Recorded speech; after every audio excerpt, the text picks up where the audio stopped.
Home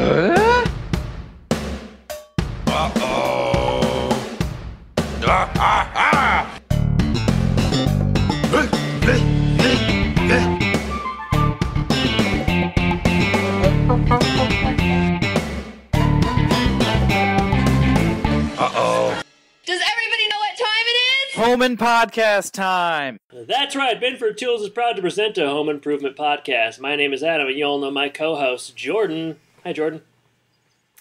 Hi, Adam. Oh, jeez. The robot. We were just talking about how bad the pilot episode of Home Podcast was, and how Jordan sounded like a robot, and he's continuing on. Is this another new character like Grandpa? You don't want me to bring on Grandpa. Oh man, keep Grandpa out of this. I'd rather hear robot. The biggest hidden secret behind Home Podcast is I am actually AI, and I'm becoming more and more Alan sentient. Iverson? As well, both. That's my nickname, The Answer. But I'm becoming more sentient as we move along in the podcast. So I've got a little bit more of the human mannerisms down now. Just a little bit more. But not too much. You could have fooled me, man. How you doing today, pal? I'm doing... Hey. Don't call me pal, buddy. All right. I'm doing well. How are you, Adam? Doing well, yeah. I feel like it's been a while since we recorded. You said 3 weeks, and I think you're lying. Yeah, like I said, nobody can really know for sure. We're coming off the firing hot, funny episode, The Longest Day. So, yeah, it's a shame to have to, get down to something more somber with Mr. Wilson's Opus today, but we'll do our best. Yeah, I don't know if we can recover from that last episode, but we will try. Mm-hmm. I'm excited about that. I'm also very excited. Two things have me excited. One, you said you have a special story for me. Just for you. Do you want to start the there? Mics. All right. Saving this one for Home Podcast After Dark. Yeah, this is for Home Podcast After Dark. It's real sensuous. No, I want to talk about the Vulture interview first. So, we spoke. You interviewed a bird? What? Stop. Jeez, I wish we were a robot because you wouldn't say things like that. I don't remember if it was last week or 2 weeks ago when I talked about Pen 15. I think it was last week. But either way, yeah, that seems right. Sure, sounds about right. And this is the coming of age comedy on Hulu where Richard Karn plays the father of Maya Erskine. But the show's been pretty well received, and Vulture did a nice little Q&A with Richard Karn. It's entitled "Richard Karn on Pen 15: Teen Awkwardness and a Potential Home Improvement Reboot." Ooh, that last bit is pretty juicy. Oh man, I'll say it's juicy. And Jordan, we both read the article, and I found it to be quite nice. Yeah, the Karn man is he's hitting the mainstream again for a bit. About time. Not to say he was ever gone, but he's talking about something I didn't know about the show is that so he plays the father of Maya Erskine. I wish I knew if I was saying it right. But her real life mother is playing her mother on the show, so it's kind of an interesting position to find yourself in, playing the fictitious father to a real mother-daughter combo. So he talks a bit about that, and he says that he was cast because her real father was a jazz in a jazz fusion band. He looks just like Richard Karn, so that was an interesting thing. But Jordan, what'd you get out of this before we talk about the home improvement of it all? Well, two things before we get down too much. This is written by Ray Rahman. Want to give him a shout out. Sure. And the picture that they have at the start of the article is awesome. He's looks like he was maybe in a golf tournament or something, but his pants are so psychedelic. Yeah, and his shirt is the same color as his face, which is to say peach. So it's a good look there. This by Tara Zembia and Getty Images. Mm-hmm. So glad they got that in there. But yeah, it's an interesting article. They talk about Steely Dan because on the show he is in a Steely Dan cover band. Yeah. Mm-hmm. Favorite Steely Dan song? I don't know any of them. Sorry. Are you reeling in the years? I do. Okay, no, I don't know them by name. Edit that out. Ask me again. Just kidding.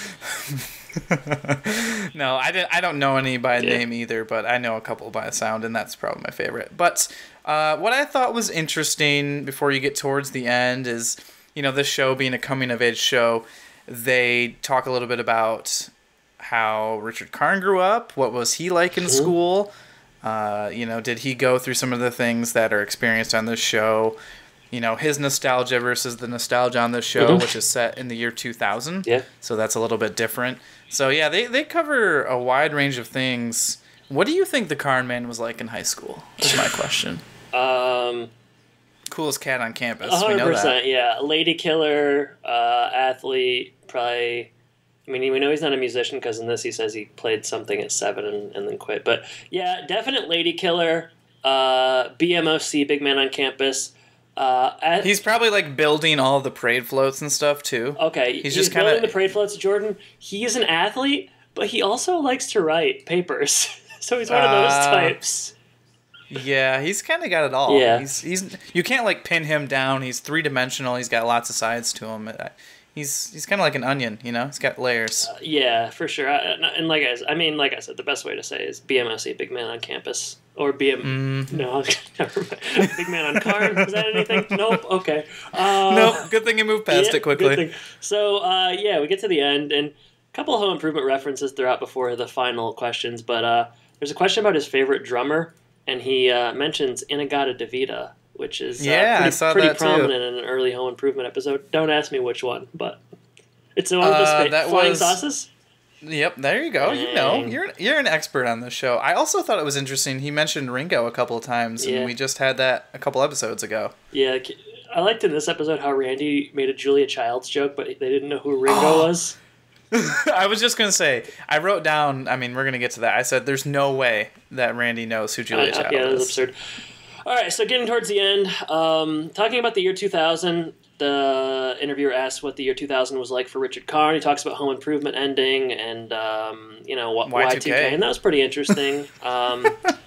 They get another question is talking about the characters in the show growing up with Home Improvement and whether or not they asked him about it, and he said that one of the things he likes about Home Improvement is that it is very popular with a certain generation, and people did grow up with it, and it influenced them. There's a JTT poster in someone's bedroom. That's a cool little thing that they included. For sure. And then the last, there's a couple other ones, but the last questions are about a reboot. And Jordan, I texted you about this, but shocking! This is a shocking revelation that we're about to detail. I was surprised, but so Karnman says great strides are being made. Tim Allen wanted to reboot Last Man Standing, et cetera, et cetera. He said we'll see what people have in store. It'll be interesting to see.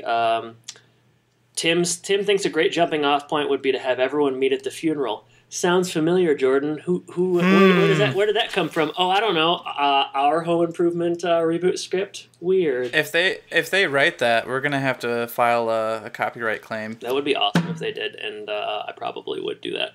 No, I don't know. But that was crazy. Obviously Earl Hanneman has passed away, so I guess it is a logical way to get everybody to meet up. But I was shocked to see that because that's how our reboot starts. So I don't know. I'm not saying collusion occurred or anything like that, but I'm not saying it didn't. All I know is that Carmen Finestra had that script. CF, you'll be hearing from my lawyers. That's all I know. Also, did we make the Karn Man a contractor? What did you do with him? I forget. He owns a shop, like a handyman shop kind of place. Okay, well, that's not quite the same. A handyman shop kind of place. Yes, that's the name of it, right? I promise you, it's better written than that. And then he goes into talking about like Wind Dancer and Disney and needing to rectify or whatever. And man, I don't know what's going on there, but everybody we talk to says that. Everybody knows about it, so it's a big deal. And I think we all need to come together. And it starts with Wind Dancer and ABC. I mean, I don't know if you've seen Rocky IV. Jordan, have you seen Rocky IV? It's been a long time. Okay, you get to the end of Rocky IV. Rocky beats Drago, and he makes a speech to the Russians at the height of the Cold War, and he says, if we could get together here, and we could be together in this ring, then maybe our countries can get together and make things all right. And that's kind of how I feel about Wind Dancer and Disney.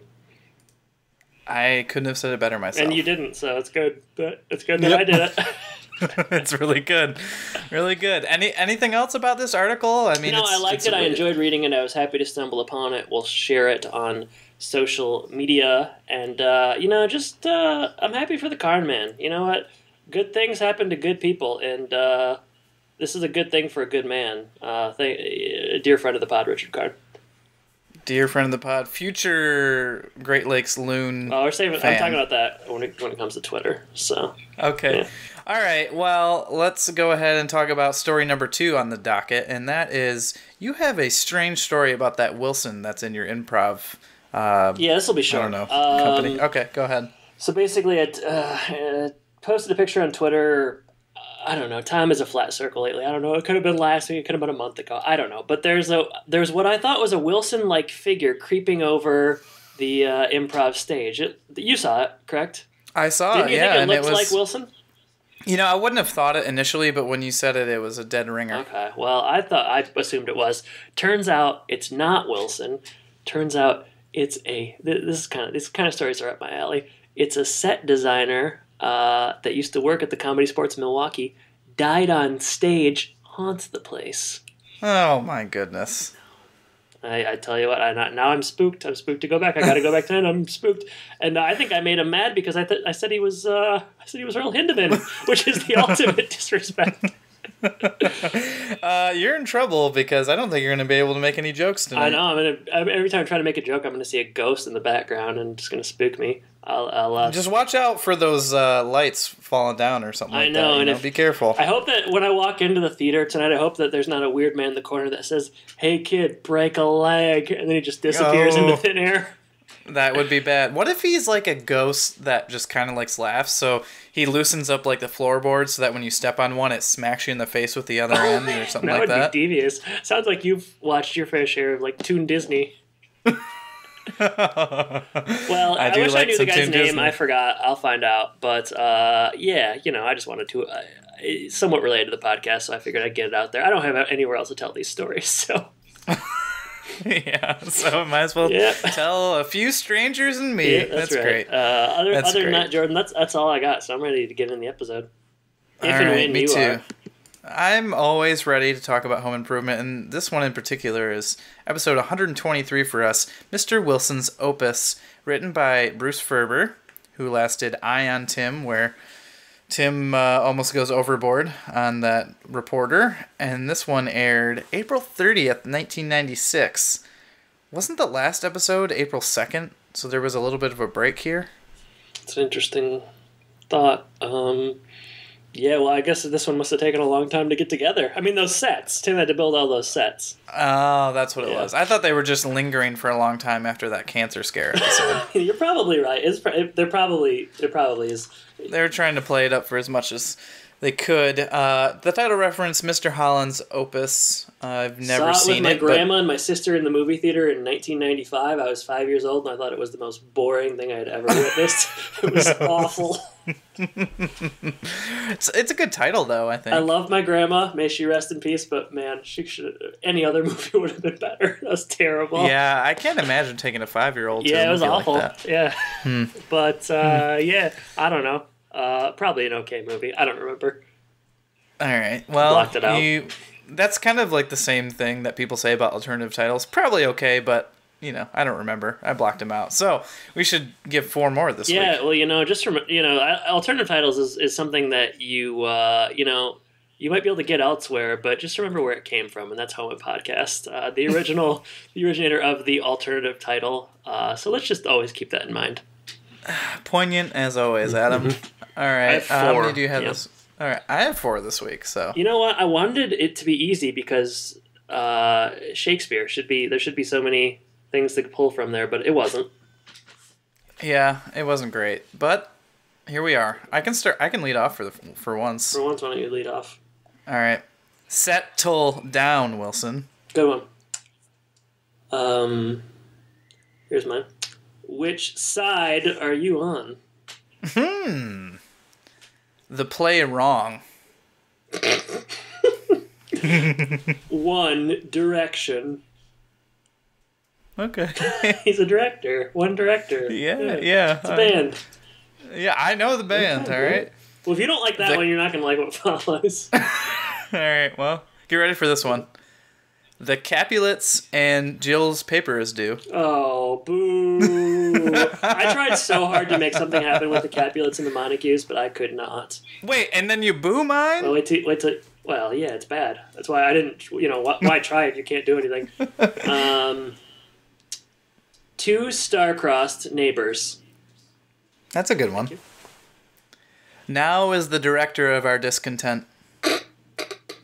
That's awful. The winter. It's not even Romeo and Juliet.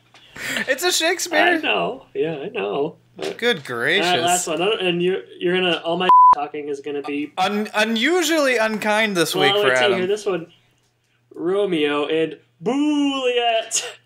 All right. Maybe you should go elsewhere for your alternative titles. Jeez. Nah, you gotta stick with the originators. You know, anybody can copy somebody, but you know, we're the genuine article. Yeah, we've never copied anything ever. Mm-mm. All right. Let's open Home Improvement. It's siding week. We're working on aluminum siding, and we get a lot of Al jokes here. Aluminum siding. I don't remember what all the rest of them are. I spotted the logo for the first time in a while. Clapping. Yeah, he's clapping. Studio audience having a good time. Loves siding, turns out. Big siding guy. Big siding guy. I don't know why exactly. He just hates, like, those houses with stucco on the outside. I think we all do. Most people do. Most people. And the logo's no different. Cutting, they're doing cutting siding to go along with the fixtures. They're demonstrating nailing it onto the side of the house. And Tim says, watch out, you might hit an electrical line. And boy, does he. And it short circuits Al. Mm-hmm. Al flies to the wall, and it spins. You know, they've used that spinning contraption on the walls left and right quite a few times. Yeah. And when he comes back, he's got, you know, black all over his face. His hair is out of control. I think he's also... Well, like there's some electric shots coming out of him as well. The PowerPoint graphics they use on Home Improvement. He's not dead, though. He's alive. Oh, man. Yeah, there's a lot of... And I should say, Jordan, great job with that opening scene. There's a lot of, like, Al-based humor. And the one that I didn't get... Tim says that if you don't stop, you're gonna be working in Altoona. Did you know what that meant? I looked it up. No, I didn't. I just kind of went past it. Yeah. So tell me what it means. It's a town. It's in Wisconsin. It's like a northern Wisconsin town. I guess that he was gonna transfer him there. That's the best I could get. I didn't get it.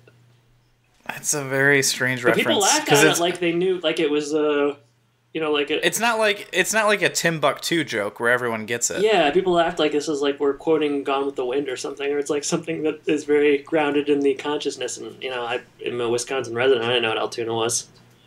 Altoona, I barely know her. That's a better joke, I think.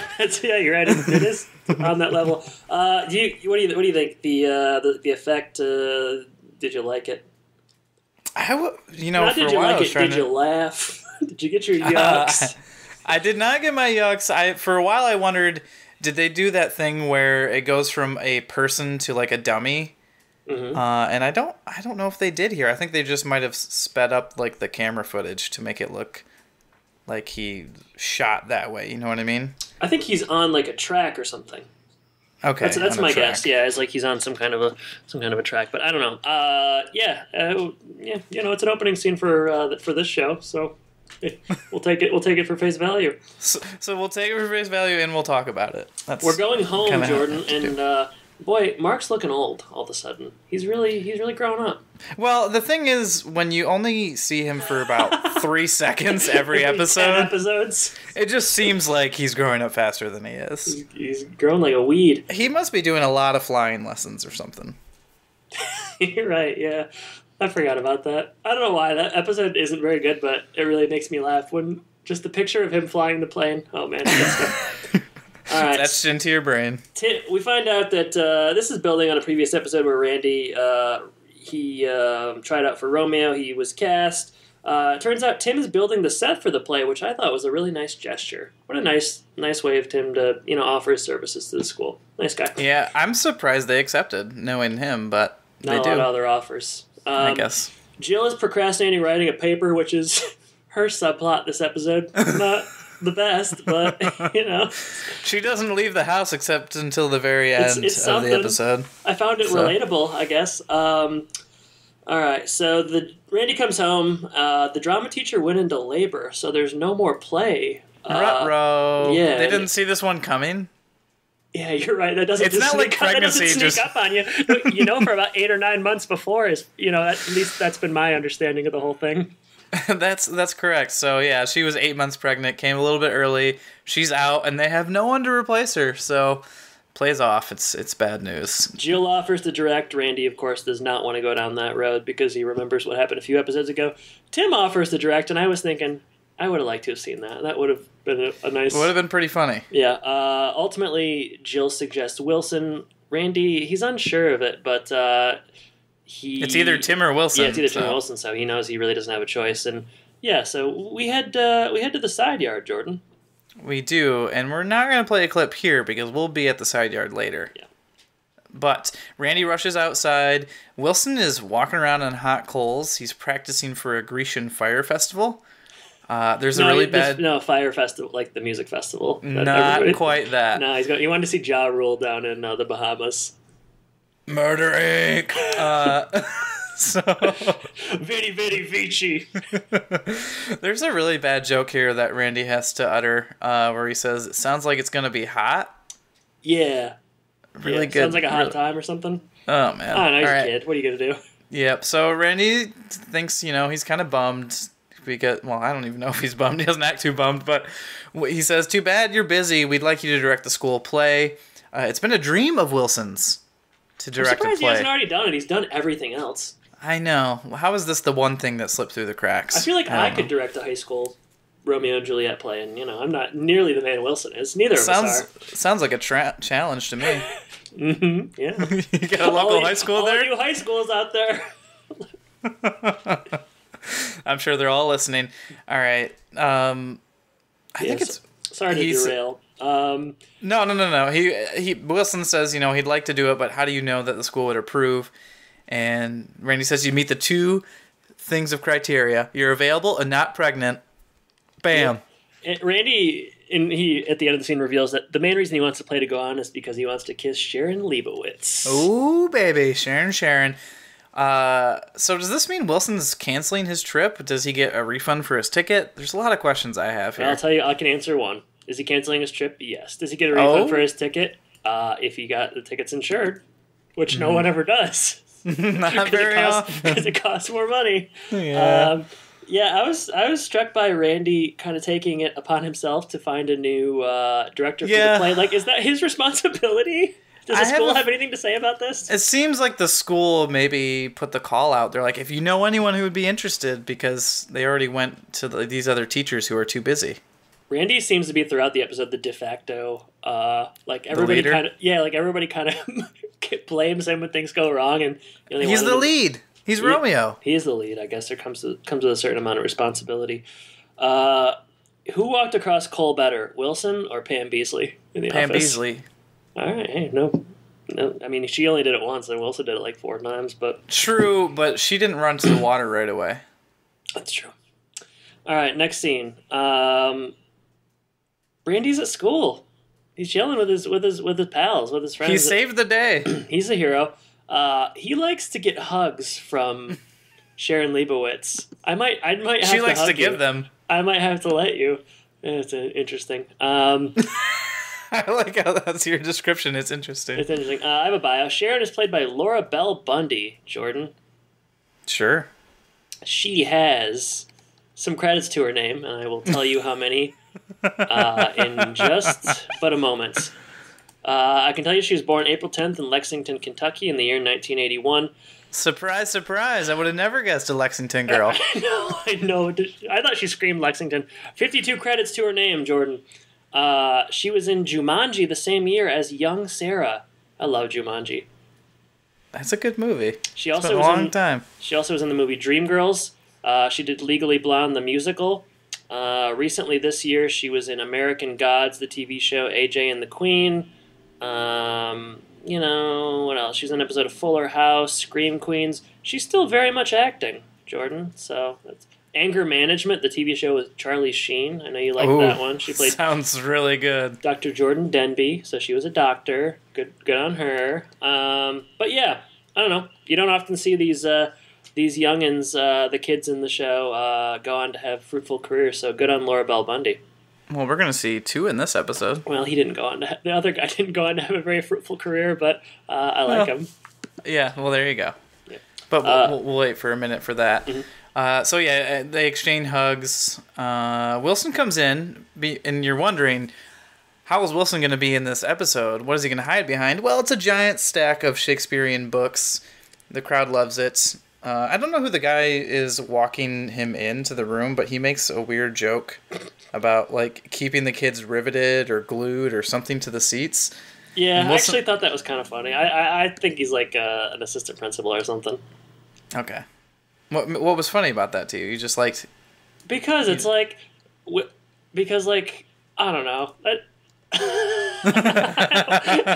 Okay, it just was right. It just was the great timing. Let me try to explain it. Okay. Because it shows a cynicism that I think some people in education actually have. Perhaps teachers that have been at it too long, where he doesn't care. Because Wilson's like, I'm going to try to keep them entertained, and the guy's like, I don't care if they're entertained or not. Just keep them in their seats. You know, just all about passing time, and that's real life stuff, Jordan. Yeah, unfortunately, none of them have seats because they're on a stage. Well, it's a metaphorical seat, Jordan. Aren't they always? Get with the program. Wilson starts the rehearsal. Sharon says a line that he calls her. I mean, he says, like, scene whatever, act whatever. Mm-hmm. And she says the line, and she's very shocked that she remembered. That's the accomplishment for her. But Wilson says, no. You have to know what the line is about. What are you actually saying so that you could connect with it emotionally? And Wilson wants to do this by going back to the very beginning, not of the play, but to Shakespeare's life, which gets a groan from the kids. They do not want a history lesson here. And Randy tries to, again, take this on his back and says, oh, don't worry, guys. I'll take care of this. Tries to speed things along a little bit.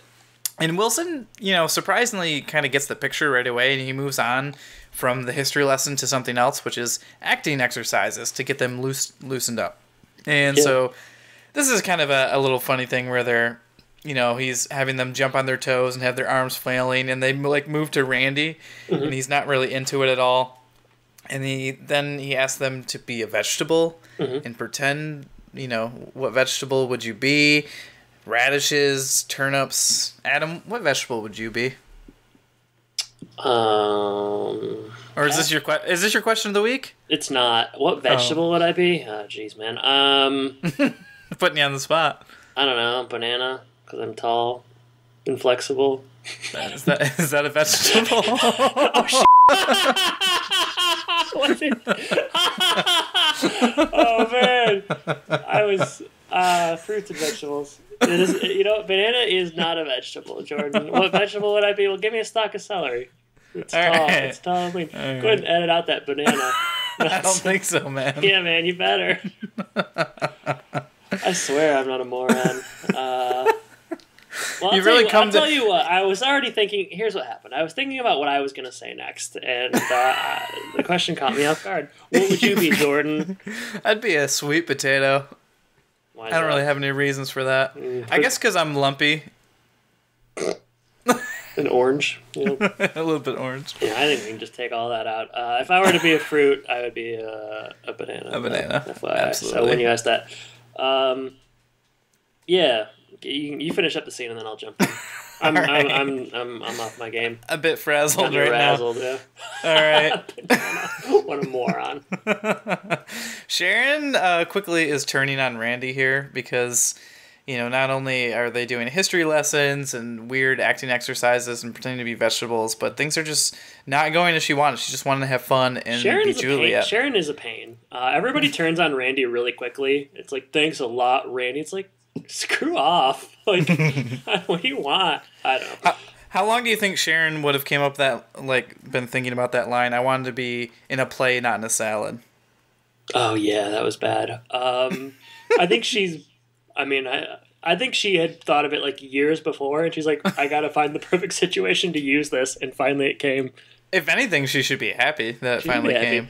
Yeah, but basically it ends. The scene ends with Randy not getting a hug. Wilson's next direction is give someone next to you a big hug. Yeah. Randy gets a bear hug from a different boy, a boy I think named Todd in IMDb, but we don't actually get it in the episode. Well, I'll tell you, he's one of the most recognizable kids in the 90s. Patrick Renna, 50 credits to his name. Best known for The Sandlot, Hamilton, Porter. Also in Son-in-Law. Recently, he was in the last season of Glow, which is a show on Netflix I really like. But I like Big Green. That's a 90s movie I've watched a lot. Mm-hmm. He shows up in Boy Meets World, X-Files. He is him and the kid from the Mighty Ducks are like Goldberg. Yeah, those are like the 90s kids. It's weird that he's just. I mean, must be there just wasn't a lot going on, but he just pops up in this Home Improvement episode for like 2 lines. But the same thing for Boy Meets World. There's just one episode for him. It's weird. Just kind of in between movies. So you were saying he doesn't have quite the career that Sharon Leibowitz, I forget her real name, had. Forgot myself. Yeah. Judy, maybe? Yeah. Something. Jordan? Judy? I tell you, she's from Lexington, though. I'll never forget that. That's right. That's one thing I'll remember to my grave. Maybe he's hampered by his 90s popularity. 100%. Yeah. He's also one of those guys that, like, his face looks the exact same now as it did when he was 9, which, I don't know, probably isn't the greatest thing. I'm glad I don't look the same. But what I was going to say is, and why I butchered the fruit question is, at this point in the episode, I'm kind of on Wilson's side. Like, he's not asking these kids to do anything that absurd. He's giving them a little bit of context, and he's having them do acting exercises. Like, what's the big deal? I feel no sympathy for them.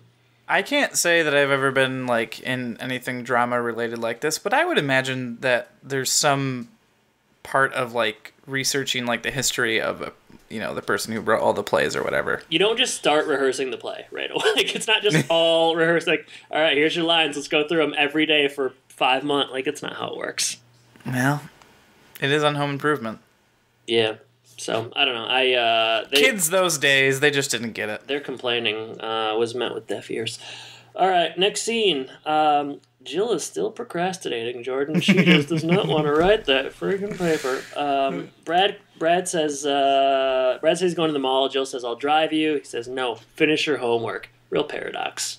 You know the rules. You know the rules. This is one of the very first of the ultimate subversions that are happening in this episode. Oh, this is a night of subversions, really. That's what should have been the alternative title. I thought of another alternative title. Sharon is Karen. Caring. All right. I like the other one better, but yeah, fine. Okay, sure. Maybe we shouldn't be thinking of alternative titles as we talk about the episode. I don't care.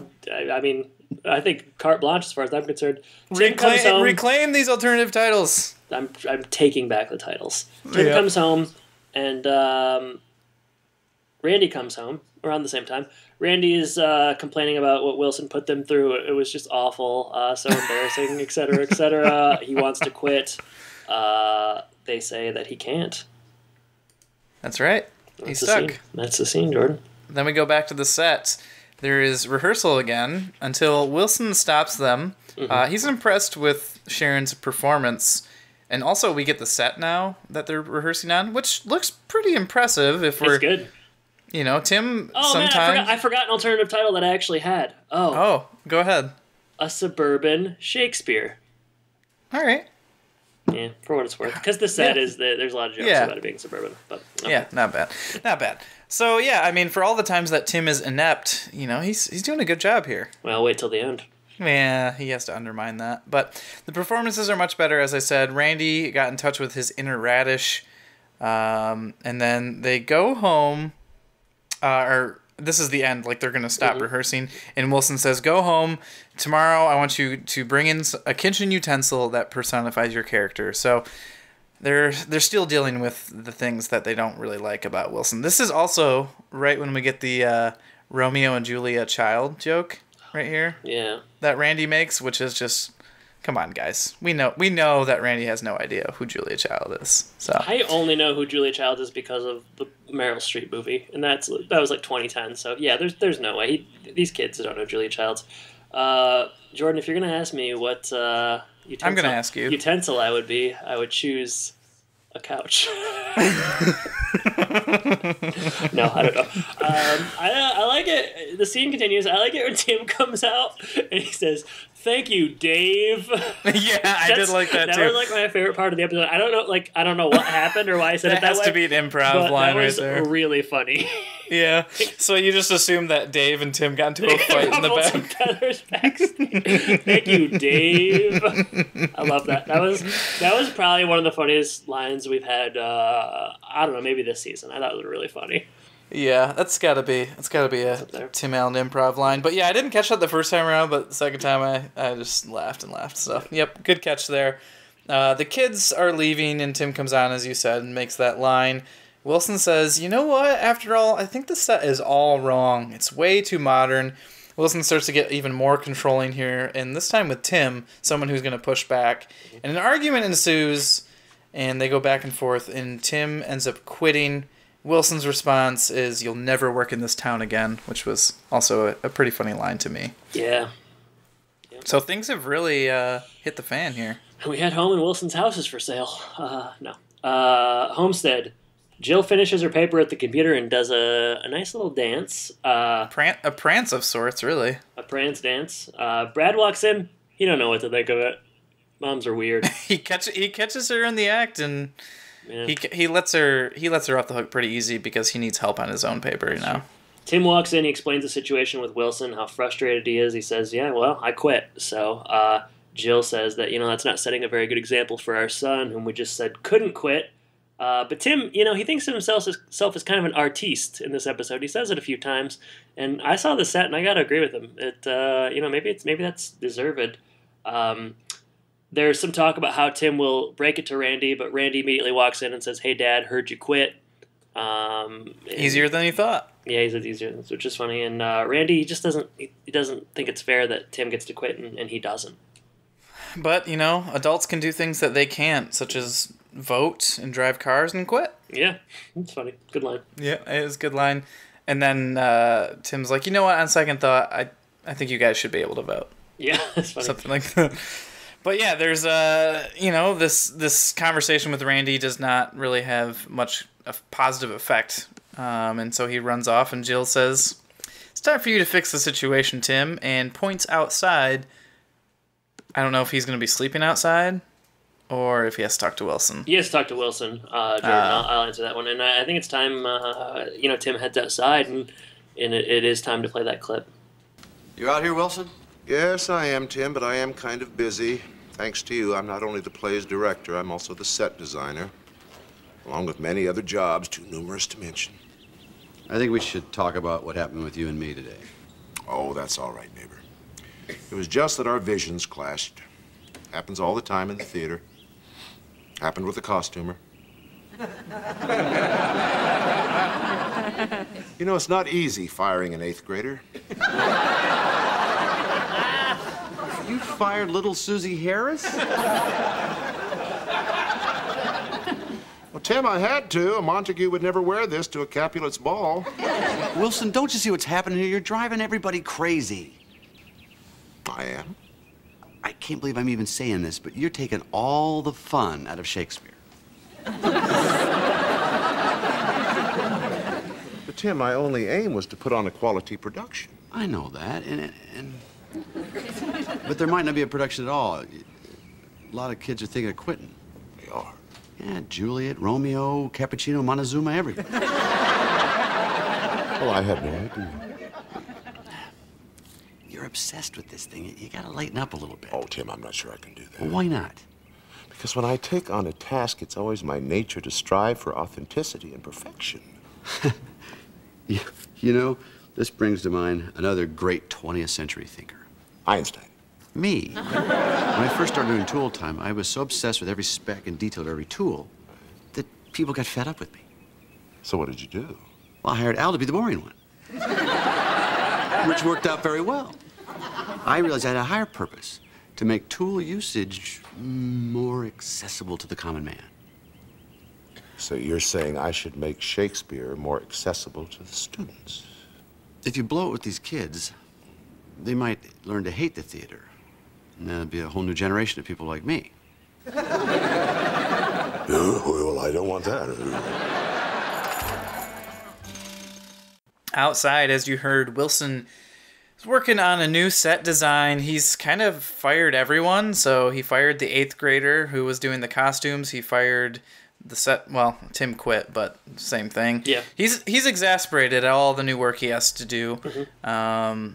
Tim comes out, and I mean, the ultimate subversion. It's everything that you were hoping for, Adam. Yeah. I know. It's what I live for. It's what you live for. And he says, you're taking all the fun out of Shakespeare. And then he also has like a relevant example to give to him, which is wild. He says, the kids are going to quit. You need to lighten up. And he says, I had this same problem when I first started Tool Time. And I realized after bringing Al on the show that I was there to make tools more accessible to everyone. And you need to make Shakespeare more accessible to the kids or they may grow up to hate it. So really good message from Tim here. And it's effective. It's a very good message. Trebek, I've got a message for you. The pen is mightier than the sword. It's a good scene. Jordan, we're back at school. And I told you I was going to have problems with these notes, and I'll be darned if I didn't. I knew I was going to have problems with these notes. Poor note-taking by me. There's a coup going on against Wilson. I wrote the same thing. The kids are planning on getting him out somehow. Whether he likes it or not.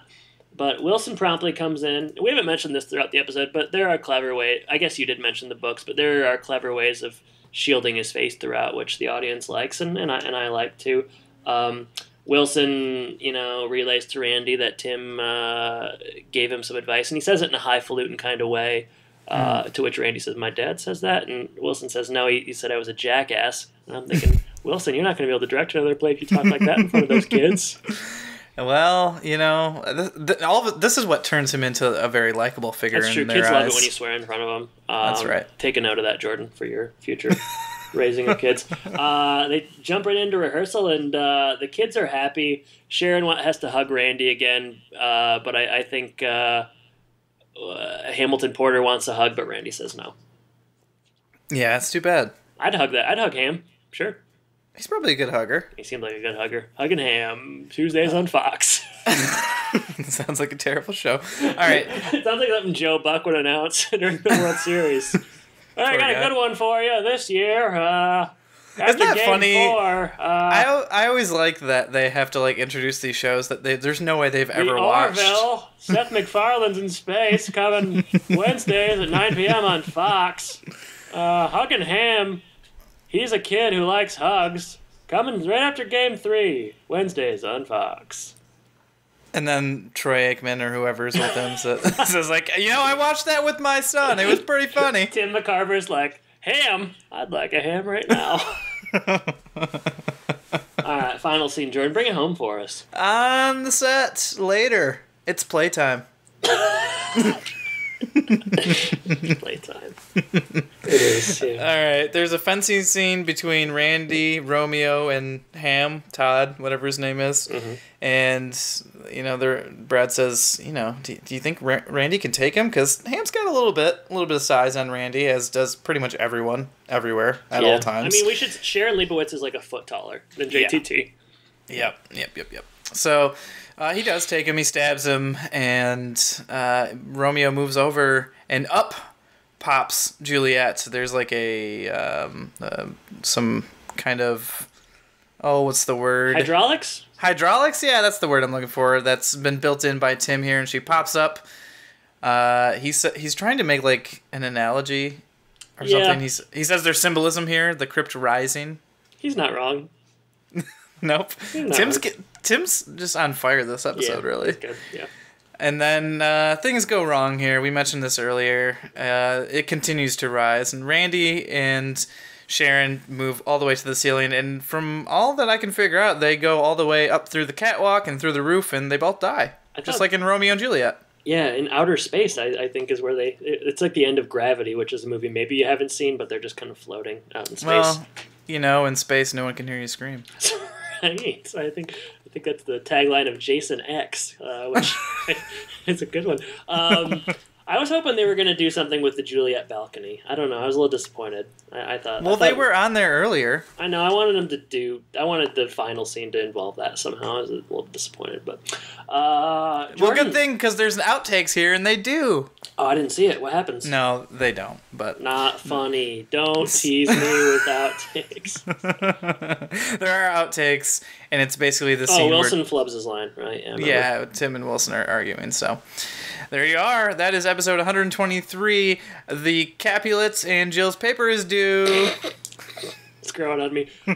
Jordan, a nickel for your thoughts. It's a good episode. We get some things that we haven't seen in a while. Wilson is kind of like the kids. Like the kids, they're existing and alive. And Randy gets a pretty prominent role here. A couple back-to-back episodes. They're really leaning on Randy heavy this season. Wonder why. Yeah, I can't imagine why. We get to see Brad's hair again too, which is great. But Jill doesn't have a lot to do, which is definitely a low. But they do have a lot going on in the episode otherwise. With the sets and Wilson and all this kind of stuff. And I like to see Wilson more involved, and even, he's human. He makes mistakes. And then I really like to see Tim coming and rectifying the situation with Wilson, giving good advice. And yeah, it's just an engaging episode to me. There's some good stuff going on. Didn't mind watching it twice. So that's my thoughts. What are your thoughts? Jordan, I like this one. I liked it. I thought it was pretty good the first time, but then the second time, I don't know, it really grew on me. I think, I don't know, trying to think of new ways to say the same old things. It is a good showcase for JTT. I like bringing Wilson out of his typical side yard environment, putting him in the school. I like episodes that kind of focus on Wilson because we get so few of those, so that was nice. Tim is really, really funny in this one. A lot of good lines, like the "Thank you, Dave" line, and it's good to see and I even think the final kind of guffaw by Tim is pretty well done. So yeah, I won't go on too long, but all in all, I liked it. It's funny and pretty well done. Lows, the Jill subplot doesn't give her a lot to do, but I guess if you're going to focus on Wilson, then there's just less screen time. So no, it's not a big issue in this episode. But that's just one thing that stands out. Oh, there you go. Another one that we enjoyed. I venture to guess that this is probably our best season. Yeah, it has to be.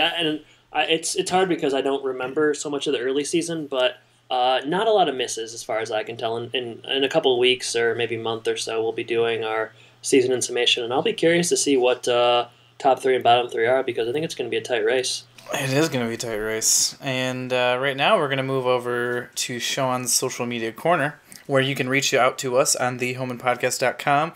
Go to facebook.com/homeandpodcast or reach out on Twitter @homeandpodcast. You can support the show for as little as $1 a month and get access to what Adam is calling Home and Podcast After Dark, which has a jazzy new jingle. Oh man, it's good. It's so good. I guess it's not jazzy, but it is. No, it's very not jazzy, thanks to your inclusion. But it's better. And, we have lots of stuff over there. Stickers. You get to choose our bonus episodes. All that kind of good stuff. Behind-the-scenes content. And we're just, there's new graphics on there. A new write-up. Adam has really... I gotta say, he's really just been dedicated to upgrading all of our stuff, including Patreon. So yeah, that's nice. So that's good. And go to patreon.com/homeandpodcast. And Adam, let's talk Twitter. Let's talk Twitter. Jordan, Twitter. A lot to go through. Unfortunately, none of those things are poll. Technical difficulties last week. Some people couldn't see the poll. Some people could, and then it disappeared. So, gone but not forgotten, last week's poll. Sorry, everybody. I don't know. I don't even remember. I know I had 16 votes last I saw, but I don't even remember what the question was. To poll or not to poll? Oh, I know what it was. It was, do you like Brad's haircut? No, that wasn't it. I don't know. Whatever.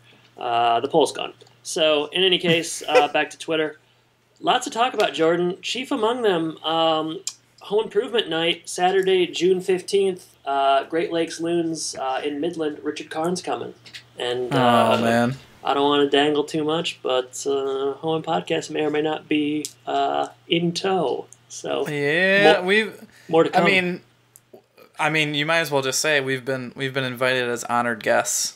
We've been invited as honored guests to this prestigious evening. So some people come for the Carmen, most people come for us. But no, I'm hoping to make it up there and be able to get some good content out of it and meet the Carmen and engage with some fine home improvement fans. So more to come on that in the coming months. We may be running some ads and stuff. So that was pretty exciting, Jordan. It was nice of him to reach out to us. Definitely. Yeah, we end up in places we don't belong. Let's just say that. or vice versa. I don't know. People are excited though. People are very excited about that. A lot of our fans reached out, and hopefully somebody can make it up there.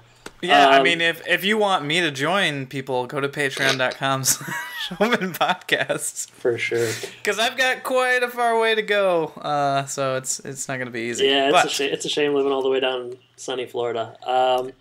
Back to rotten. Twitter. Any horrific haircut stories? One person reached out. Tom Bauer at Tom Bauer. I cut my own hair when I was 10. Obviously, it was awful, but what makes it a family story till this day is when my mom asked who cut my hair. I answered, Sharon Stone. You lied. I don't know. I thought that was going to work, Tom. Unless Sharon Stone was somehow a neighbor or something. But you know what? You got caught cutting your hair, and you lived to tell the tale. So. Well, there you go. There was a tail on Brad's hair too, so different kind of tail. Yes, a rat tail. Brett White did an article on Richard Karn on friend of the pod. Friend of the pod, dear friend, close friend, nearly brother, really. That's a good one, and we linked that. It was Patricia Richardson's birthday, and it was also recently Richard Karn's birthday. Big month of birthdays. Wow. Did you send him anything? Yeah. I sent him a card with $50 in it. It was a check. I said, don't cash it until the 1st. Well, you are classy as always. Other than that, the Patreon has been kind of revamped. So if you're interested, I think the Patreon stuff is largely met on deaf ears. But if you're interested in helping out, contributing a small amount helps us cover the costs of the show, and we give back fun little things in return. So, if you're not sure what Patreon is, or if you want to do it, the link is pinned to the top of our Twitter, and it's a nice way to help us out if you're interested. So, there you are. And we should say, speaking of people helping us out, we did make 35 reviews on Apple Pod. Yeah, so we finally got there. Just a couple months too late. I think that was our Christmas gift, right? Yeah. Now it's our. It was on back order. Now it's my birthday gift. There you go. How do you like that? I love it. All right, so that's good. They weren't written reviews, so we don't have anything to read. But if you haven't reviewed us yet and you'd like to go to your podcasting app, iTunes, Apple Podcasts, whatever, and leave us a review, write something, and we'll read it on the air and help us get to 40. Yeah. That's the new goal. 40 is the new goal. For Adam's new birthday. Or for Adam's birthday. New birthday? Well, technically every birthday is new. So, yeah, it'll be a new one for me. And, 40 would be great. That's ambitious, Jordan. But well, I like to set our sights high. Yes, you do. I just know how many people love this show. So. Me too. We have a lot of fans. Yeah. Almost too many in some cases. No. Yeah, we have to turn people away. It is hard to be in our position. Jordan, I have a question for you. You do? Yep. Question. I don't want to answer it. Well, you're going to have to. This episode revolves around Romeo and Juliet. So, Jordan, I just want to know, what is your relationship with Shakespeare? Have you read anything, movies, cultural references? What do you like? What do you know? Where you coming in at? One of those questions has got to hit. Oh, my goodness. It was like a shotgun approach to the question of the week. We'll see, and I think it's going to work. Yeah, I think it is going to work. I just don't even know how to focus my thoughts. Why don't you start with where you're coming in at? Work your way backwards. Shakespeare, some good stuff. Obviously, it takes a little bit more effort to understand nowadays. But I think we read Romeo and Juliet in school. And I recently read Macbeth for Halloween. One of my favorites. Yeah. I found this book that had the original text, and then on the page next to it, it had a paraphrase in today's. Yeah. So that was helpful. Helped it speed along the process a little bit. Those witches in Macbeth are freaky. They are freaky. Yeah. But it was a good Halloween read, though. It was good. So, yeah, I haven't read maybe as much as I'd like to, but I always enjoy the stuff that I do read. Obviously, lots of quotes that we know. I mentioned some in some of our alternative titles and whatnot. So I've got no problem with Shakespeare. Billy Shakespeare. Billy Shakespeare wrote a whole bunch of sonnets. That's what LFO said. Wow. And they weren't wrong, were they? They were not wrong. Well, it depends on who you talk to. Some people think that he didn't write any of them. But, all right. Best to focus on something else. For sure. Are we going to do a bonus episode on Shakespeare?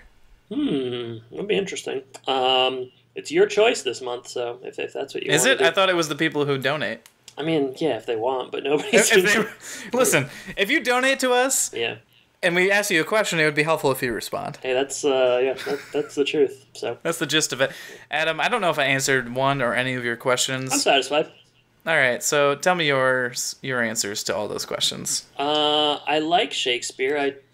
Between undergrad and grad school, I think I took 2-3, I don't know, maybe 4 courses on it. Always enjoyed it.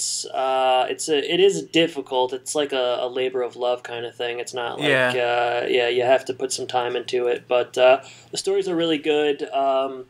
I probably prefer the tragedies to the comedies. Romeo and That's Juliet, just your life in general. That's not true.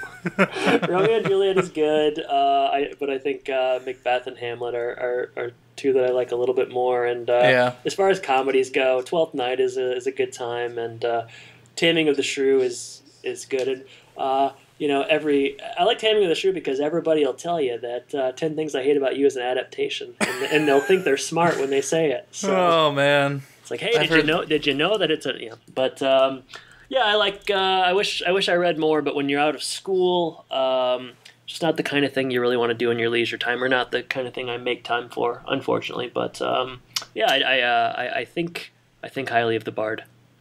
Yeah, going back to the 10 Things I Hate About You, I think I hear that all the time about The Lion King and Hamlet, too. Yeah, there's a bunch of them, and then like the 12th. I don't know if you ever saw that movie She's the Man with Amanda Bynes. That's like heard of it. 12th Night. There's a lot of them, but the 10 Things I Hate About You. I feel like that was one that I just like everybody like people used to say so often in an attempt to like try to like, hey, did you know that? It's like everybody knows that. Like it's not a very well guarded secret, but sounds like something that you really took offense to. I just heard. Maybe it's just like an English thing. I don't know. I felt like I heard it so much. Like, hey, it's like, yeah, I know. I do know that. Back off. Back off. Get out of my apartment. What are you doing in my house? How'd you get? The door was locked. How'd you get in? And then it turned into a real tragedy. So. That's right. Jordan, what are we covering next week? Next week, we're covering Shopping Around. Bad title. I don't know what it's about. It could be anything. So right, we'll look forward get excited to that. for that. Jordan, thank you for joining me. Listeners, thank you for listening. And I guess I should say take care. Take care, everybody.